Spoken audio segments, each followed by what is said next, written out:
Good morning, everyone. All right, so today's class we're going to be focusing on ankles, ankle sprain. So yesterday I had a 26-year-old male former college basketball player, played high school, college basketball, 6 foot, about 200 pounds, very, very strong, sprained his ankle about 8 months ago and actually has a history of ankle sprains on his left ankle going back through high school. Sprained it pretty good about 8 months ago, and he's still dealing with the residual tightness and instability in that ankle. So we're going to go through basically the protocol for that person. 26, strong, fit. The progressions I'll try to do some of the intro level progressions, but this is going to be largely towards younger population, somebody who's fairly strong and fit. This will be good for if you have a more acute ankle injury. This is 8 months out. So if you're more acute, within the 6-week range, this is not where I would start. I would start with a consultation with me so that I can give you the intro things to work on in order to build basic ankle stability. It'll look the same, but the progressions will be more simple and easy to make sure that we build good quality neurology in the ankle and the hip. So with all that, let's get started.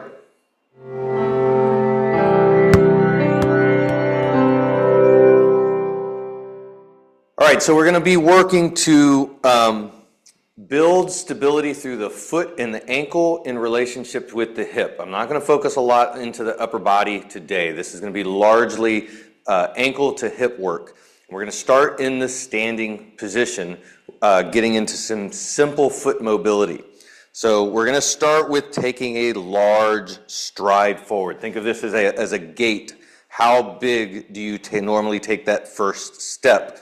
And I want to keep that back foot planted, but I want most of our weight to shift forward onto our front leg. So I've got about 80% of my weight on my front leg, a little bit of bend in that front knee. Back foot is still, the ball of that back foot is still planted to the floor.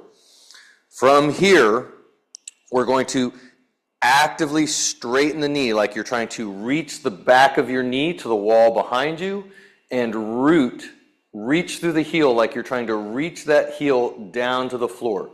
Now, because we're not going to shift back, that heel should remain off the ground, but we're actively reaching. The more you actively reach through that heel and actively straighten the knee, you should feel a little bit of length through the front of the hip. From here, we're going to soften the knee and we're going to plant into the ball of the foot, driving the heel up to the ceiling, and feel that stretch through the ball of the big toe. Then reach through that heel, actively straighten the knee. And we're going to do 5 reps of this. Soften the knee, plant down, feel that light stretch at the heel, reach that heel back, actively straighten the knee. Going back and forth. Most of this focus should be into that big toe line. Once we do 5 of these, we're going to rotate that back knee out, and we're going to roll to the outside edge of the foot. So I'm now on the ball of the pinky toe side. The ball of my big toe is off the ground. Everything else is going to be the same. So actively reach the heel, straighten that knee, then soften the knee as you plant through the ball of the pinky toe, driving the heel up. Real important to notice how tight was the big toe and how does it feel planting through that outside edge of the ball of the pinky toe? Because when we compare the side with the ankle sprain, the ankle injury, this is probably going to feel a lot weaker and a little bit unstable, maybe a little tight and restricted. I want to get that sense and feel. So once we do 5 on that one, we're going to switch to the other side. So again, nice big step forward. Most of our weight is on that front leg, 80%. Actively straightening that knee, actively reach the heel down. See if you feel that stretch on the front of the hip. Right off the bat, is that stretch on the front of the hip more than the opposite side? Can you feel? Does it feel more restricted? Then we're going to soften that knee, plant through the foot, drive the heel up. How does that big toe feel? Is that feel tighter and more restricted? Actively reach the knee, reach that heel back, feel that mobilization in the front of the hip, and then nice drive, feel it in the ball of the big toe. My left hip is my tighter side hip, and so is the ball of the big toe. It's part of the reason we're doing this is front of the hip and that big toe. Restriction in the big toe will generally mean restriction in the front of the hip, and this will be very relevant to that ankle injury. Once we get 5, we're going to roll to the outside ball of the pinky toe side, actively reaching the knee, actively grounding, rooting through the heel, and then softening and driving through that outside edge of the ball of the pinky toe. Now, how does this side feel compared to the other side? Does it feel tighter, weaker, more restricted? Does it feel a little bit unstable? Once we get 5 of those, now we're going to get into our 6 walks. So I will start with a little bit of where we're starting for if you have a more fresh injury. I will give that just a little bit on the 6 walks. So with the starting out, I want to just start with light load and then an easy push off. We're taking a step out to the side. We're loading on the ball of the big toe only. Outside ball of the foot is off the floor, heel is off the floor. I'm allowing that knee to turn in lightly and then pushing off that foot. I want to feel that nice load and unload. We'll do 5 of these on this side. Once we do 5, we're going to move to the outside ball of the foot, ball of the pinky toe side. We're still lightly stepping out. Knee can track a little bit out. Again, load and unload. And I think what I'll do is I'm going to start with the easier progressions on this now. And then we're going to be doing another round of this, maybe 2 more rounds of this in the class. So we'll get to the higher level of these progressions as we go. So nice 5 up to 10 reps. And we can go ahead and switch to the other side. Starting on the ball of the big toe, knees tracking in, nice load and unload. I want to think very springy. I want to feel that load, feel it stretch in the arch of the foot, and then unload that spring. So it's popping off the floor just a little bit. Notice if one foot feels tighter than the other, especially in that arch of the foot. Once we do 5 to 10, then we can turn to the outside edge of the ball, pinky toe side. Knee's going to track a little bit more out. Same thing. Nice load and unload. Again, notice the difference. How does this feel on the left foot compared to the right foot? If you've got a history of ankle sprains on one ankle, whatever ankle that is, more than likely pressing through the ball of the pinky toe side is going to feel weaker and less stable. And that's a big deal because that means when you're on the court, whether it's basketball, soccer, some other sport, if you find yourself on that edge of that foot and it is unstable, you are at high risk of re-injuring that ankle. So we need to build the neurology specific to that part of the ankle so that it can get stronger. And these 6 walks are very specifically loading our ligaments to get those ligaments to get stable again. We're going to move back to the first side. Now we're landing on the ball of the foot and the heel at the same time. This is going to be more of a step straight out to the side. As I step, knee's going to track in, and then I'm unloading. Ball of the foot can touch first, then heel, and then unload.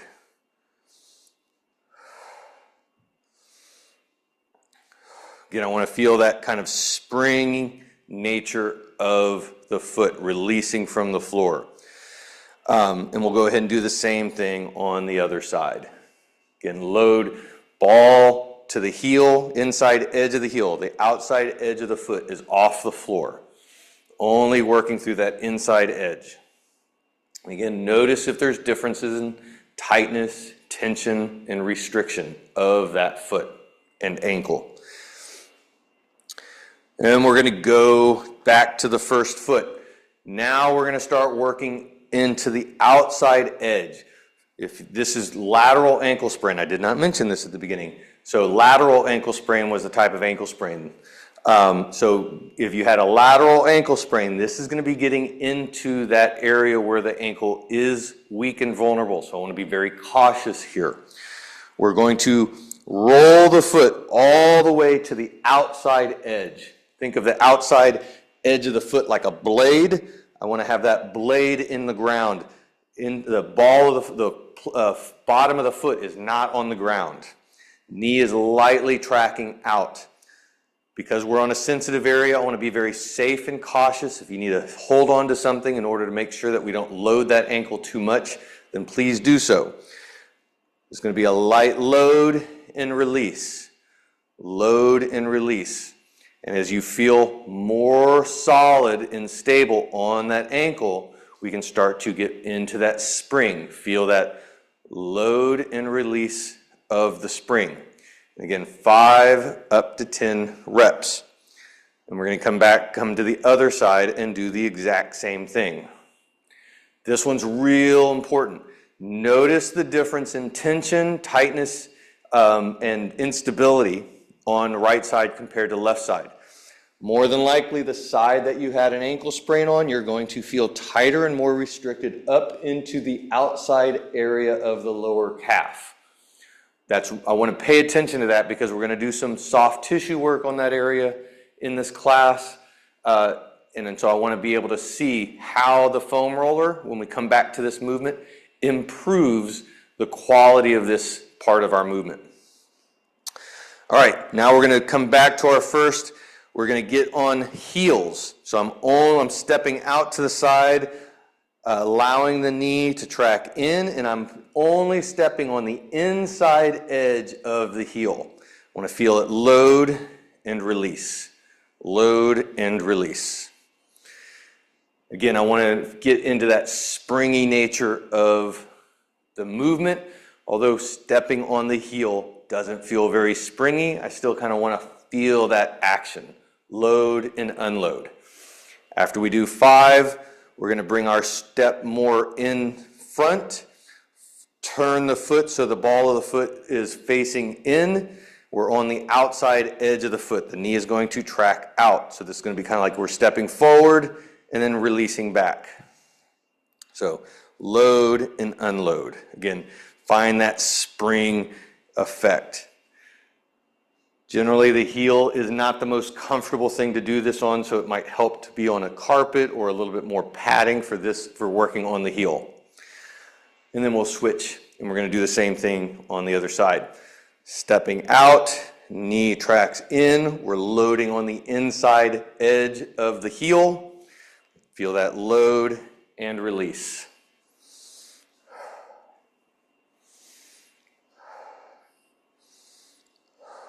Once we get 5, then we're going to bring that stride more out in front. Knee's going to track more out, landing on the outside edge of the heel. So again, load and unload. Feel that nice step and then release. My left side feels a little weaker on this. If you take my class regularly, you know that I've had 5 surgeries on my right knee. My left foot and hip tend to be more tight and restricted to create stability to support my right side. And so that tightness and stability also takes away some dynamic stability of the left side in and of itself. All right, we're going to now bring out our lacrosse ball, and we're going to do a little bit of soft tissue work on the bottom of the foot, specifically on the big toe. So, going to place the ball of our foot, the ball of the big toe on top of the ball lightly. And again, if balance and stability is an issue, it's okay to have a cane, a staff, a chair, something to give you a little bit more support with. So got the ball of the big toe on the ball, on the lacrosse ball. I'm going to slide my foot forward so that the lacrosse ball rolls down into that nice meaty little pocket right at the base of the big toe. It might be a little sensitive right off the bat. If so, great. Don't mash on it. I don't want to overly press. I just want to allow gravity to do its job. I want to imagine that that muscle, that plantar surface of the foot is melting butter and the ball is a hot knife. And we just want to feel that butter melt over the knife. If you take a hot knife to butter, you don't need any force. You don't need any effort. The heat will do it alone. That's kind of what I want to work on here with the foot. Nice deep breaths in through the mouth, in through the nose, and out through the mouth. And I want to get about a 30 to 40% reduction in the sensitivity. And as you get that 30 to 40% reduction, we can start to move a little bit south. We can move it a little bit more into the arch of the foot, kind of seeking out the next most sensitive spot.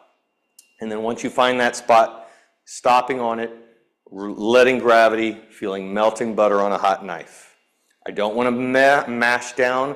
I don't want to jostle my foot back and forth.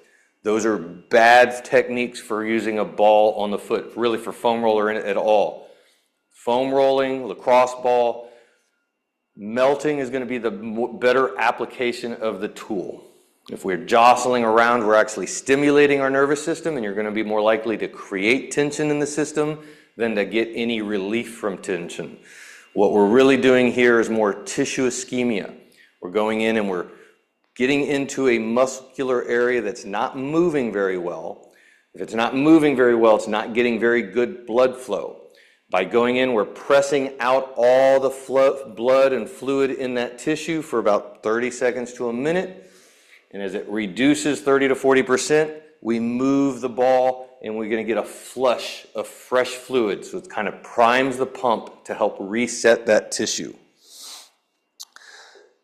At this point, let's go ahead and switch to the other foot, placing the ball of the big toe on the lacrosse ball, moving it just south into that nice meaty section, and again, kind of finding that nice sensitive spot.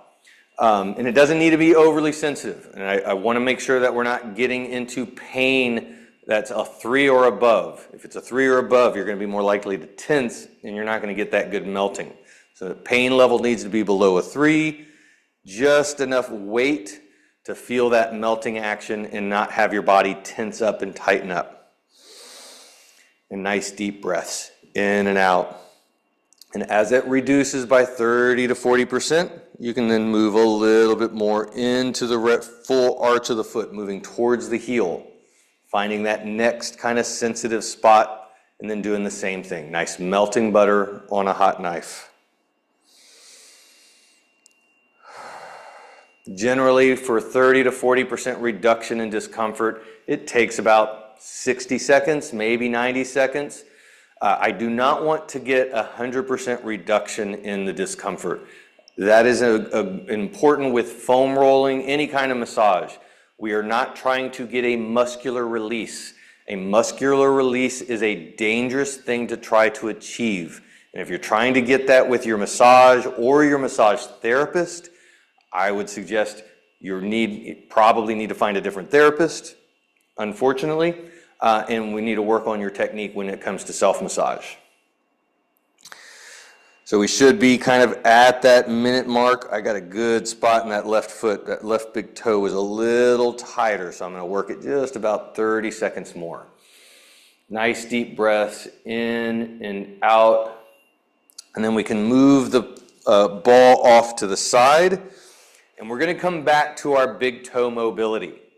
Taking that nice big step, planting the back foot, most of our weight is shifted forward.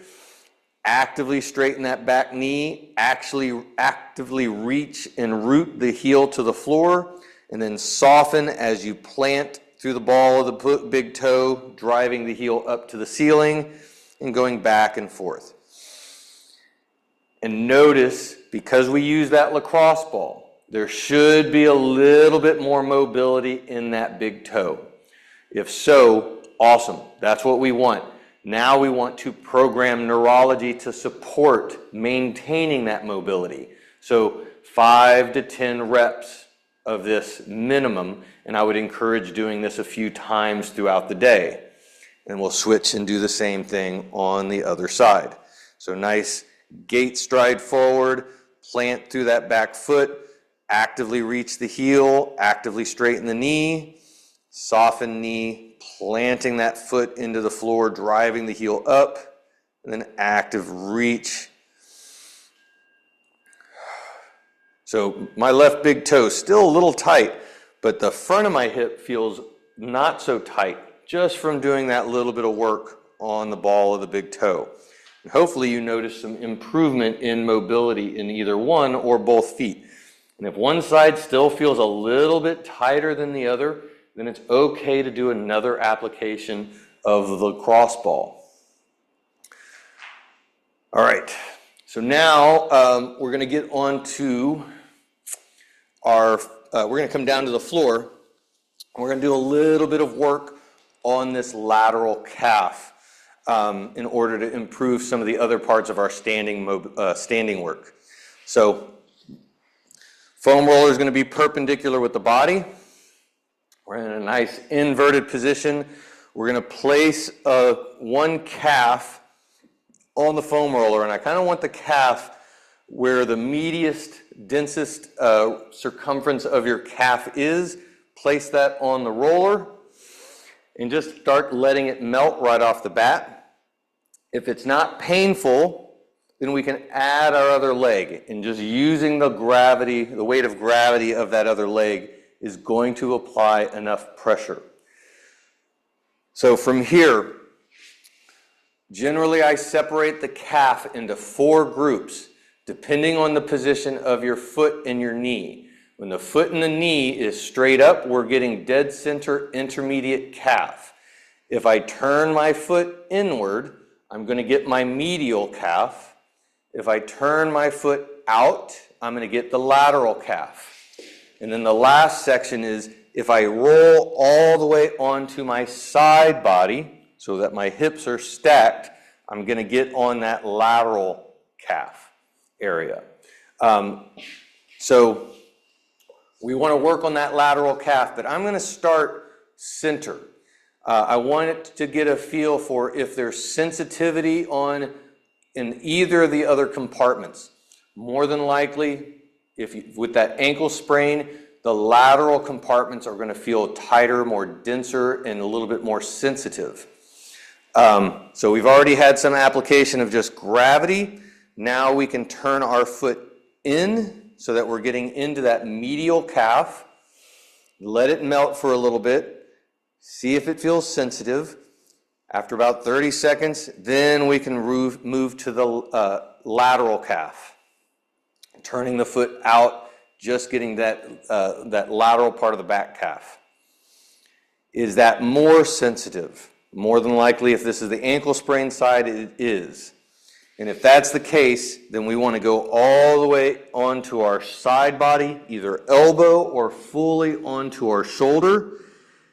It might be the weight of your leg is enough if it's really sensitive, or we can add that other foot.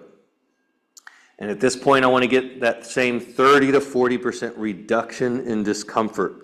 So nice melting. Foam roller is a hot knife. That muscle tissue is melting butter.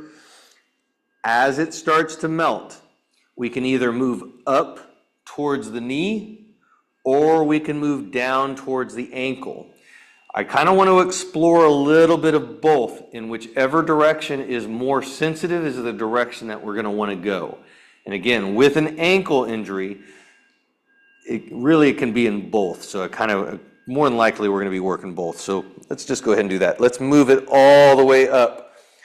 We're keeping it below knee, but we're up at the top of the calf. Opposite foot is still kind of on just applying a little bit of extra gravity. I want to get, again, about a 30 to 40% reduction in discomfort.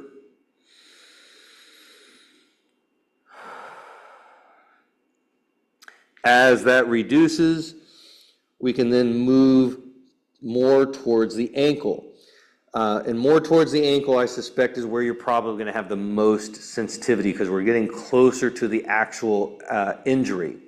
But this muscle that goes up the outside edge of the leg is generally going to be the muscle that tightens up and restricts in order to stabilize your ankle. So we're actually destabilizing these muscles so that we can then start working on the ligaments so that the ligaments can do their job and the muscle does not have to. And with this one, we can work this particular line all the way down to the ankle joint itself, as long as you're feeling that nice melting effect. So I'm going to get about 30 seconds more, and then we can switch and do the same thing on the other side. Coming back to center of the calf, just allowing it to rest and melt. Opposite leg can come on top.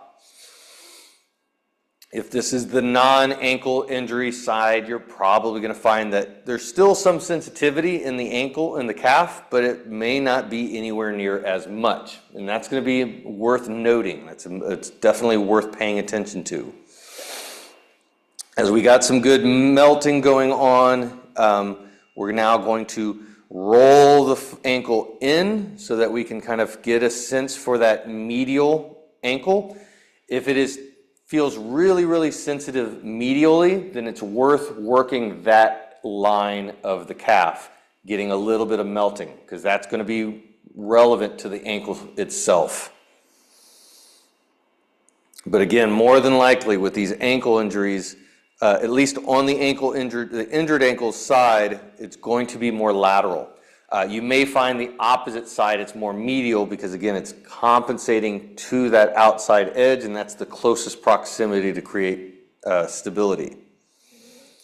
As that starts to melt, we can then move the foot lateral, getting more on the outside edge of the calf.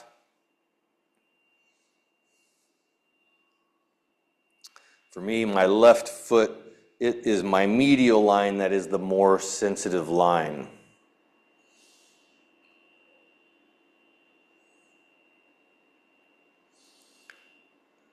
And then as that melts a little bit, we're going to roll all the way to side body. Again, keeping the foam roller more at the densest part of the calf to start with. Feeling that melt, opposite leg can be right over the top, just to create a little bit more gravity. Again, I kind of prefer being on my shoulder as being up on my elbow, partly because the elbow gets fatigued and it's just harder to manage that leg. When I rest on my shoulder, this feels a little bit more comfortable. If you find that your neck gets tired and stiff, it's okay to have a bolster that you can rest your head on, or you can even use your hands. As this area starts to melt, we're now seeing, does it go more to the ankle? Does it want to come up higher to the knee? And whichever one is most sensitive is where we're going to start. And for this one, it's a little bit higher up.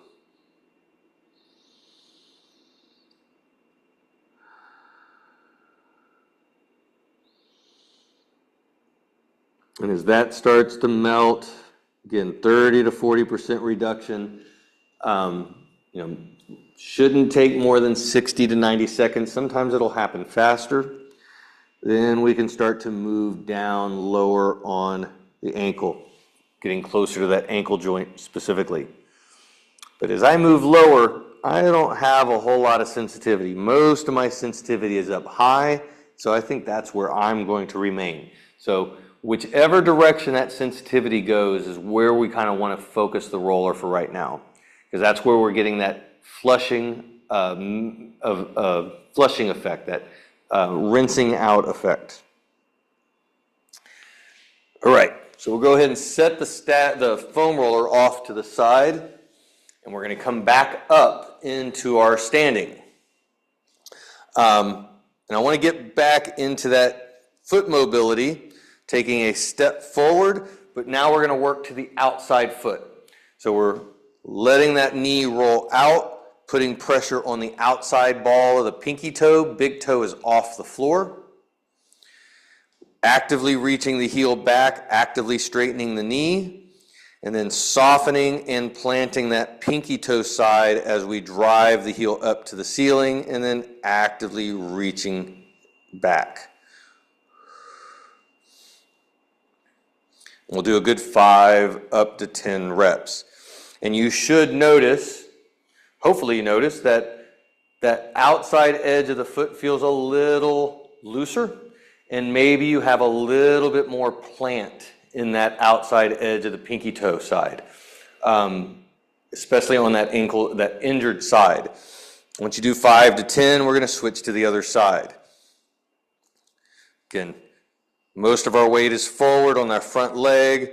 Roll the knee out so that we're on the outside edge of the ball of the pinky toe side, actively straightening the knee, actively reaching the heel to the floor, and then softening the knee, planting through that pinky toe side, and then reaching back down. So this side felt tighter and more restricted earlier. It's definitely a little bit more mobile.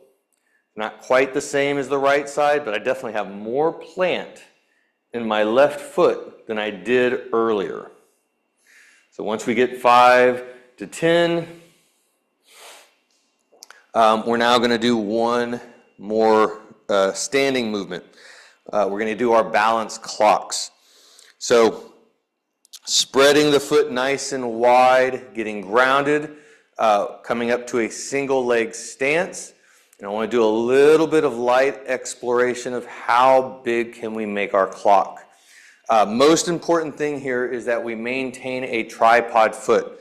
I don't want to stand in one leg and have my foot roll to where my big toe comes off the floor and pinky toe comes off the floor. If your foot is rolling, you're moving too far and you're moving too fast. Most important part of this drill is that foot stays flat to the floor and grounded. It's not rolling around. We can move all we want above it. We can be shaky and everything else as long as that foot is grounded. From here, imagine you're standing on the face of a clock, and we want to see how big can you make your clock? How big of a circumference? How far forward can you reach? How far back can you reach? How far out to the side? How far can you reach behind and extend those toes? Play around with it. With each one, you're trying to get bigger and bigger. And if you find that foot's real wobbly and you can't go very far, then this is a really important, I would say a crucial drill to do multiple times a day. And barefoot is going to be ideal. We'll go ahead and switch, do the same thing on the other side. Grounded foot, feel that plant. See how big can you slowly make that clock without losing that foot.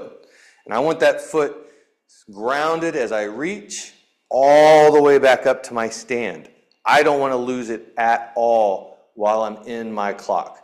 I don't want to get unstable and have to bring my foot down. That means I'm moving too big, I'm moving too fast, I'm moving too far. It's more important here to develop this as a skill. So going slow is important. Good. All right. We're going to drop all the way down to the floor, and now we're going to get into our hips. We'll do a little bit of hip mobility or hip work with the foam roller as well. So I'm in my left side shin box. My left hand is coming down, grounding to the floor. Spiral that elbow out. Feel the shoulder blade pack. Feel the sternum lift. I want to stay really fixed in this shoulder. I don't want a lot of movement in the shoulder. We're going to start with lifting our knee, seeing how high can we come, getting into some hip mobility. Now as I lift that knee, I don't want to shift my weight back in my shoulders. I'm not doing a big shift back. I'm staying fixed in my chest, shoulders, and I'm seeing how high can I lift that knee by itself. Again, 5 reps on this side. And then I want to compare. Notice how high that knee comes, how tight does it feel? And we're going to do the same thing on the other side. Grounded palm, spiraled elbow, tall chest, shoulder blades packed, just moving that back knee. Oh, and this side's tighter. I don't move as far. More than likely, the injured ankle side is not going to move as far as the other side. And that's going to be relevant. So if you have that in this assessment, now this is where we get to bring out the foam roller and we get to see if we can make an improvement in that. So foam roller is going to go perpendicular to the body. We're going to come onto elbows and knees into kind of a nice modified plank. First thing is making sure that this is not a painful position and you can control your body. From here, we're going to place the foam roller underneath just one hip, and we're going to set the hip bone to touch the foam roller. I'm not putting all my weight on the roller. I got weight in my elbows and a little bit of weight in my knees in order I can lift my hips up if I need to. So once we find that bone, we can then bend that hip, pull that knee in a little bit so we create a crease in the hip. We're creating a bend. Once we have that bend, then we're going to roll forward so that the foam roller goes right into that crease. And more than likely, that's going to be a sensitive spot. This is your tensor fascia lata, or TFL for short. And this is a prime suspect in a lot of pain issues related to the knee and the foot. So if it's sensitive, melting butter, hot knife. Control your weight so that that pain is not elevated over a level 3. You can also back off of it so that you're only moving into it, keeping that pain level low. As it melts 30 to 40%, you can move a little bit more into it. I don't want to go into the upper thigh right now. I want to keep this within that crease of the hip. Nice deep breaths in and out, melting butter on a hot knife. As that starts to melt, we can either move an inch down or an inch up. Again, it's not very much movement. The other option is rotating your opposite hip. If I turn and rotate that hip up towards the ceiling, I'm going to get more to the outside edge. I don't want to come too far, but I can come pretty close to stacked hips, or we can roll the hip back down towards the floor, getting more on the front. So we're isolating. Where do you feel most sensitive where you can keep that pain level below a level 3? Level 1, level 2 is slight discomfort. Not tensing up, not feeling that grab. You feel tension and grab. If you're holding tight and breathing heavy, you need to back off a little bit. So again, 30 to 40% reduction in discomfort. I would say 2 or 3 spots in this area of the hip. See if you can get them to lightly melt.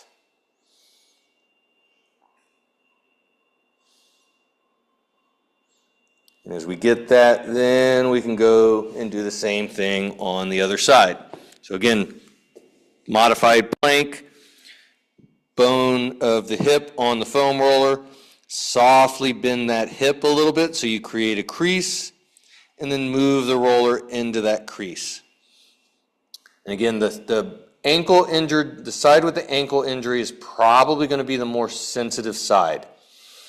But both sides are worth working on. And we should see, we're going to come back and do that hip mobility here in a second, and we should see some improvement in the quality of the range of motion. Nice deep breaths in and out, getting that 30 to 40% reduction in melt. As it melts 30 to 40%, then we can slightly move up or down, or we can rotate that top hip either down towards the floor or a little bit up towards the ceiling. Kind of isolating where is that most sensitive spot.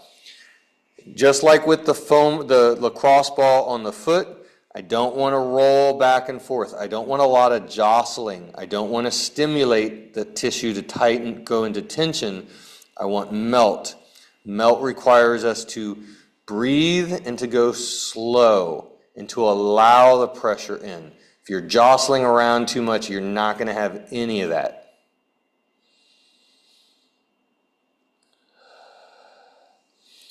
Good. Once we get a good amount of melt on that side and we feel relatively balanced between the two, we're going to come back into our shin box.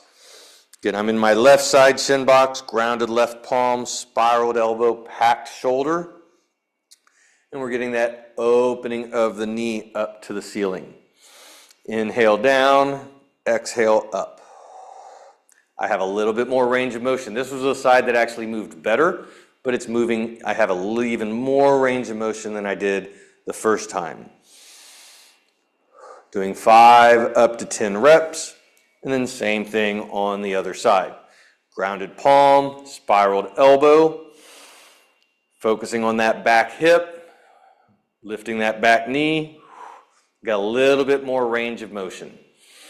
I'd say it's still tighter than it was on the other side.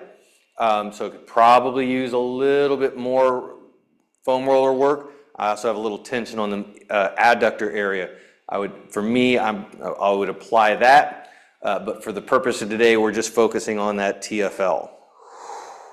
And if you have improved range of motion, then we need to groove that range of motion with movement.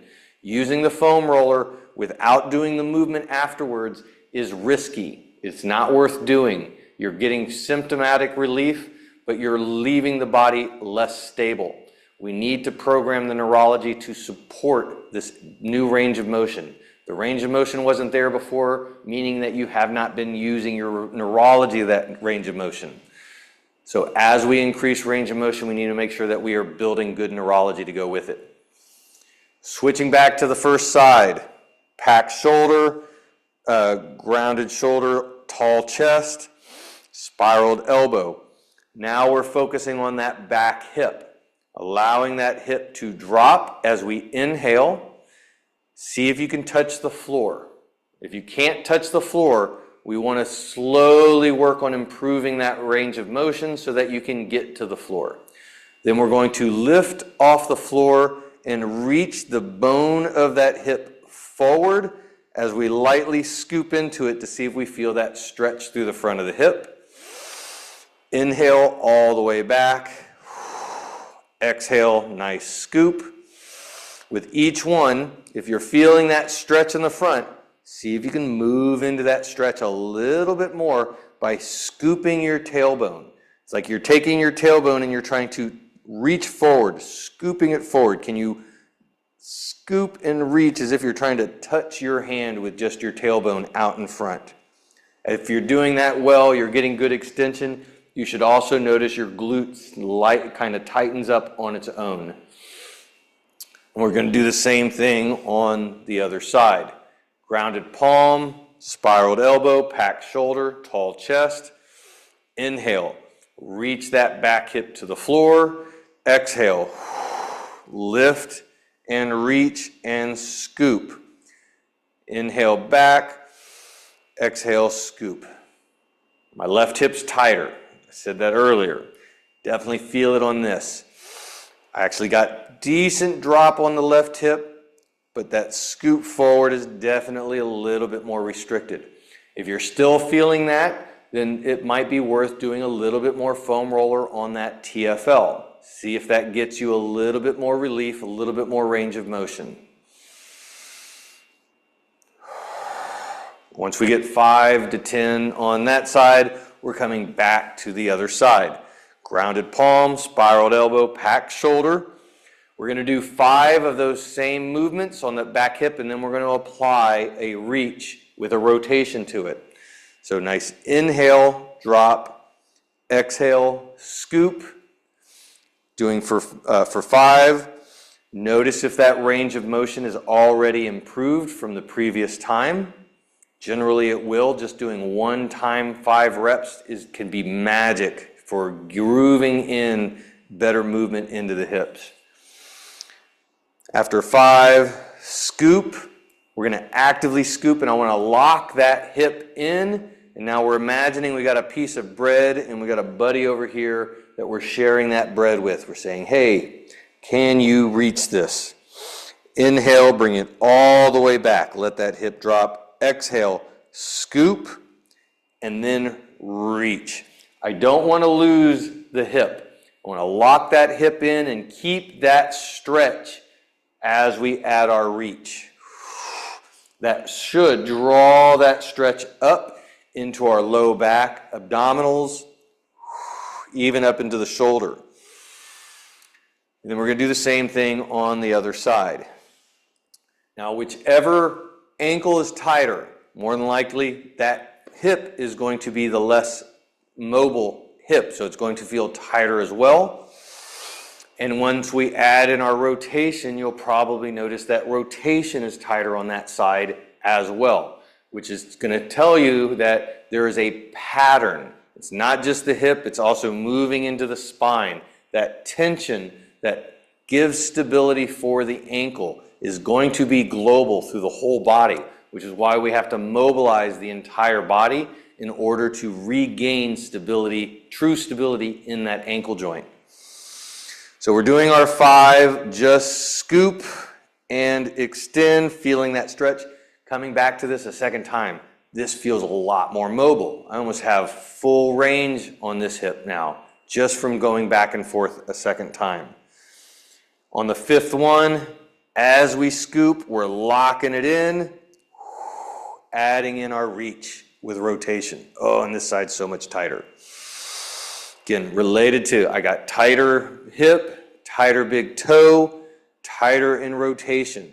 This is because my body uses the left side to stabilize because I have instability in my right knee. I do not have a ligament in my knee. I have true instability in the knee. It's constantly dealing with inflammation and swelling, so my left side tends to do a lot of extra work in order to support the right side.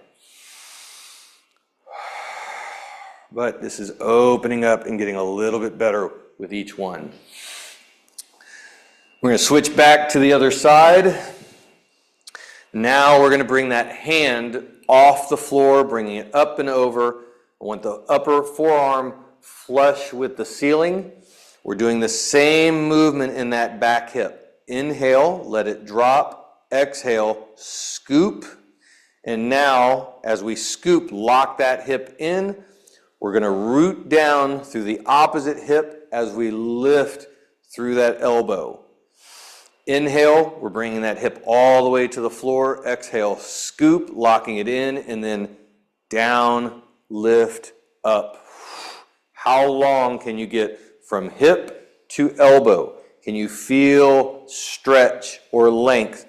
Back of the shoulder, down into the side body, low back. Side body, low back is where I ideally would like to feel some length on this. Inhale, let that hip drop. Exhale, getting long. What I want to watch out for on this is I don't want to drop my opposite hip. I'm not dropping here in order to get higher. I want to stay same level as I scoop and lift. I'm getting long on this side without getting shorter on this side. And then we'll do the same thing on the other side. So arm comes up. Still focusing on that back hip. Inhale, exhale, scoop, and then lift. Reaching down through the hip, lifting up through the elbow. Inhale, we let that hip all the way back. Exhale, lock that hip in first, then reach. Again, I want to watch out and avoid dropping this back shoulder. Notice how much tighter this one movement is on one side compared to the other. Again, Depending if the back leg was the ankle injured side, the ankle injured side, whenever that ankle is in the back side, that's probably going to be the tighter, more restricted side related to that hip and then getting into this side body. And if you feel a big imbalance on this movement from one side to the other, this is an incredibly important movement to work on every day. All right, now we get to come to our folds. So with folds, I want shoulders square with shins to start with. Hands are going to be squared with shins. We're still inhaling and dropping this back hip. Exhale, scooping, locking in that back hip, and then we're reaching with both hands evenly. I don't want one hand reaching further than the other hand. Keep both hands even as you reach. Inhale, we're bringing it all the way back. Exhale, nice reach. With each one, we're seeing if we can reach a little further. Now, real important on this is I don't want to drop head and drop chest. I'm not reaching down to the floor. I want to keep my spine long and tall, and I want to reach out. How far can I reach? My chest and my head will slowly come closer to the floor the further out my hands go. After 5, we're going to switch to the other side. Now, more than likely, all the tightness and tension is going to kind of reverse a little bit. So if the back ankle is the injured ankle, more than likely you were tighter in that hip, tighter in that big toe. That's all going to still be relevant, but now you're probably going to find that the opposite glute is tighter and more restricted. And that's because that back ankle has been so tight, it actually prevents you from your gait mechanics that activate your opposite side glute. So that opposite side glute gets a little bit less, it gets less neurology, so it becomes a little bit more tighter, more restricted, and more unstable in itself. So this should be relevant if we're on that ankle injured side, if the ankle injury is on the back leg. So inhale, let that back hip drop. Exhale, scoop as we reach both hands evenly square with the shin. Inhale as we bring it all the way back in. Exhale, scoop first. Feel that stretch, that load in the back hip before we reach forward. So that back hip is tighter on this side. My right glute is tighter than my left. Even though my left is tighter in all these other ways, this is where my right hip has more tension than the left. And that's very, very relevant to our gait, to our understanding how our body moves. So once we've done 5 on each side, now we're going to do at least 10 going back and forth. Nice windshield wiper across. Come and let that back hip scoop as we reach. Inhale, bringing it all the way back across. I want to do a good number of reps on this because it helps to coat the joints in synovial fluid, and it really helps to work on getting some good balance through the hips.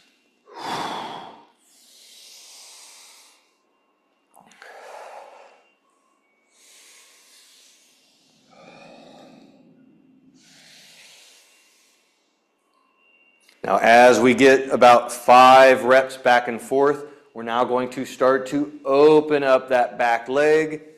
As we continue to fold, I'm no longer as worried about keeping my shoulders square with my shins.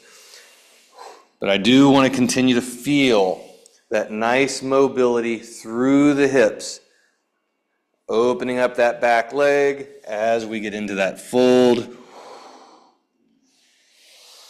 And with each one, we can slowly let that back leg open up more and more until we get closer and closer to what we would consider a yoga class pigeon pose.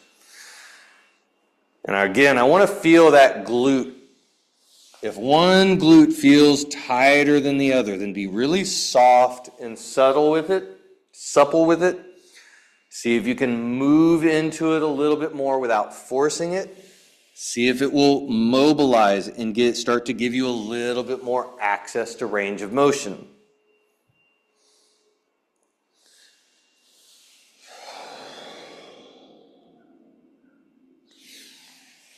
Good. All right.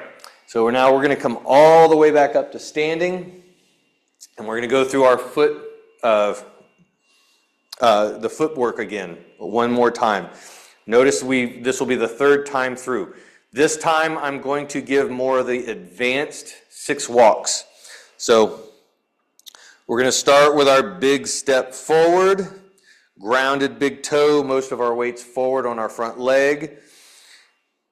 Actively reaching heel, actively reaching knee back, driving down through the ball of the big toe as we drive that heel up to the ceiling, and then reaching back again. Actively reach that knee back. 5 reps should be good on this. Inhale as you reach. Exhale as you plant.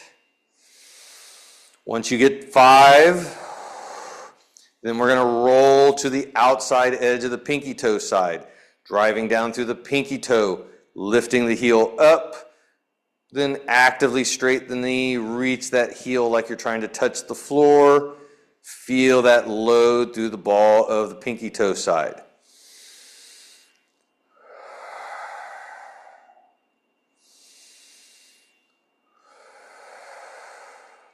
Once we get 5 of those, we're going to switch to the other leg. Nice stride forward, planted foot, active straighten knee.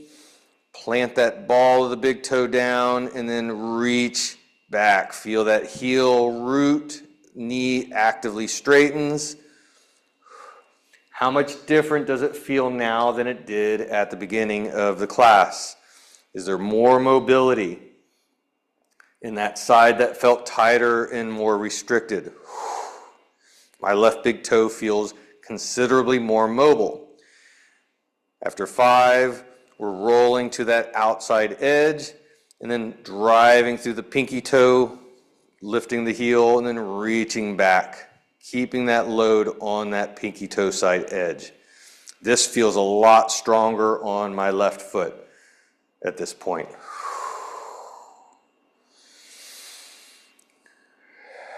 Good. Next, we're going to go through our 6 walks. So if you are still at an earlier progression, we can do load and unload. But again, I'm teaching this for 26-year-old, pretty strong athlete. So we're now going to just walk in a circle on the ball of the big toe only. All I'm touching, ball, big toe, outside edge of the foot is off the floor. Pinkies are not touching, heels are not touching. And the more we let those knees kind of cave a little bit, as long as it's not painful, will give us that nice springy effect. I want to feel the spring within the ball of the big toe. Notice if one foot feels tighter, more restricted, especially through the arch of the foot. Once we make a good circle or 2, then we're going to go to the outside ball of the foot. Big toe ball is off the floor, heel is still off the floor. If the foot feels weak and unstable, have a staff and more than likely back off and just do the load and unload. I don't want you to roll your ankle doing drills. That would be silly. But as we go through our circles, again, knees are tracking more out, feeling that kind of springy nature of each step. Next, we're going to come into ball of the big toe, heel touching the floor at the same time. And again, knees are tracking more internal. These are silly walks. They will look funny, but they are very, very powerful for rebuilding your ankles. I'm feeling that ball of the big toe on my left side a little bit more. Got a little more work I can do on that side. So again, once we get our nice circles, walking back and forth, now we're going to get to that outside edge of the foot. Now, depending on this, since this is getting into that risky area, We may just want to add load and unload. But this is one where we want to build up the ankle strength so that we can walk on the outside edge of both feet. Walking on that edge as we make our big circles, going nice and slow. And ultimately, I want to build this level of strength to where we can even do squats on that outside edge. I can even do cross leg squats, maintaining balance and stability. And you can imagine if you can load into those kind of positions, that ankle is going to be a lot stronger to prevent you from rolling it when you're on the basketball court. Next, we're getting on our heels. Feet are going to kind of go out so that the knees can stay tracking in. We're walking on the inside edges of the heels first. And yeah, it feels weird and silly. Making our nice big circle. And as we do so, then we can move to the outside edge of the heel. Knees are going to track more out.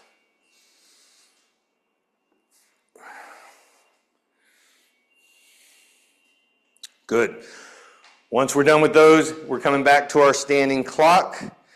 Nice spread foot, grounded foot. Again, I don't want that ankle to roll around. And we're exploring how big can we make our clock? How far out can we go? We can even add counter reach, really spreading that circle out, nice and slow, under control. I love this reach back move is really, really good and beneficial. Ooh, I'm a little unstable on that one. Try that again. Reach. Oh, it feels good. The more you get into that reach, you should notice that glute kind of get active. And we do the same thing on the other side.